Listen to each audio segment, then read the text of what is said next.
There is a lot of common practice in the content creation space that are completely wrong. If you do them, you're gonna waste your next 5 years. Period. No questions asked. Now, who the hell is this guy? My name is Faras Musthafa. I have been making content seriously for 3.5 years. I started some level of content creation half a decade ago with my tech YouTube channel in my native language. I have seen a lot and I cannot stop myself from giving these 3 advices to my younger self. That guy who is in the first year as a creator, not knowing what's correct and what's wrong. If you relate with this situation, this video is made for you. So stick around till the end.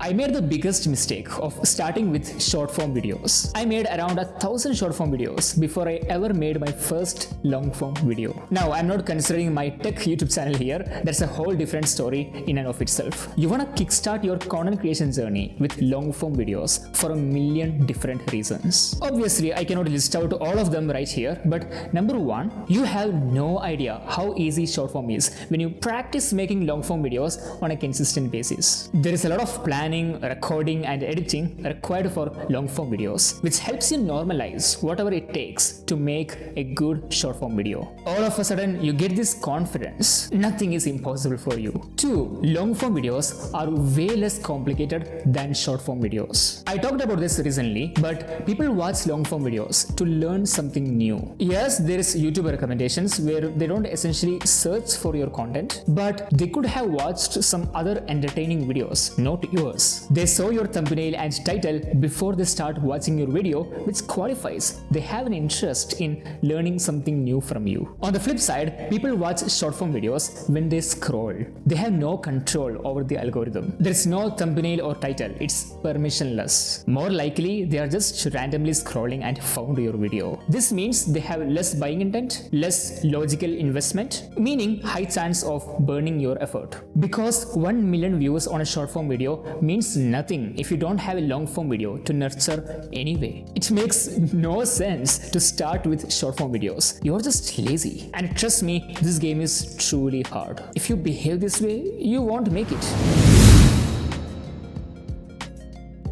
Please don't look into these content creators who spent the last decade mastering content creation and think posting weekly or monthly is the way to go. You see them everywhere. They post a few times in a year and yet get millions of views. But what you don't see is they have spent their entire 20s, day and night, sitting in their couch and making videos. They have made thousands of videos, if not millions. Even if you cannot see them on their main channel, they can just delete, or that might be a different channel or whatever it is. You wanna post daily as it helps you with a faster feedback loop and a room for making rapid iteration. You can share your content with your friends and get feedback on a daily basis. This sounds silly, but when you zoom out, it's like getting 7 feedback instead of 1 if you were posting weekly, or getting 30 feedbacks instead of 1 if you were posting monthly. You can make the iteration the very next day or even the same day of receiving the feedback. You are not just learning, but applying the changes all at the same time, optimizing your environment for success. Remember, content creation is like a startup.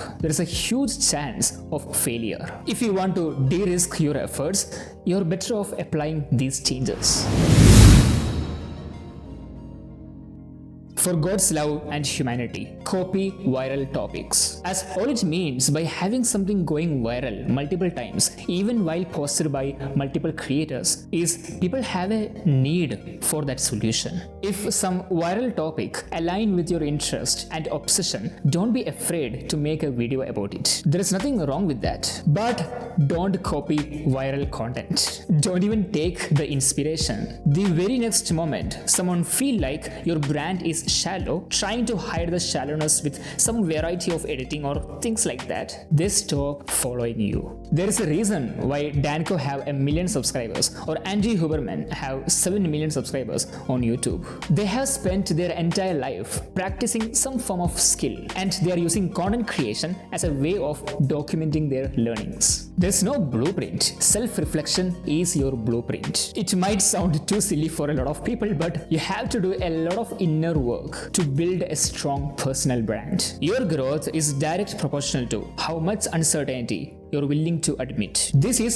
irrational. It's not like you're doing 1,000 cold outreach, getting 20 calls booked and closing a deal from that. It takes years to even understand what you're doing. But in 5 to 10 years, you will have a completely different life from what you expected in the first place. Only if you post daily, make long form videos, and be authentically original. If not, that's a different story. That's all for this one. I hope you enjoyed this. Join my free WhatsApp community, as you can ask me any questions you have related to personal branding, and I will give you my brief answers through my voice notes. Yeah, it's free. I will see you on the next one.